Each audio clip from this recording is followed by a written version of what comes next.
মুমিন বান্দার বৈশিষ্ট্য হচ্ছে দুঃখ কষ্ট বেদনা জ্বালা এগুলোতে সে আপসেট হয় না, সে হাল ছেড়ে দেয় না, সে ভরসা রাখে একজনের উপর, চিল্লায় বলতে হবে তিনি কে? কারণ মুমিন জানে রাত্রি যত গভীর হয় অন্ধকার তমানিসা ভেদ করে সুবহে সাদিক হয়। মুমিন জানে গর্ভবতী নারীর পেটের ব্যথা যেই দিন বাড়তে থাকে ওই দিনই নতুন মেহমান আগমনের সময় ঘনাতে থাকে।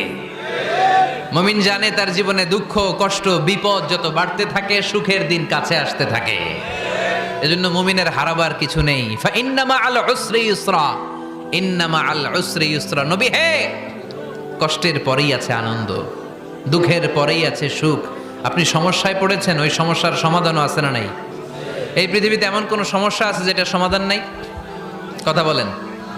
সমস্যা তৈরি করেছে কে? আবার সমাধানও দিয়েছে কে? আল্লাহ ডাজন্ট ক্রিয়েট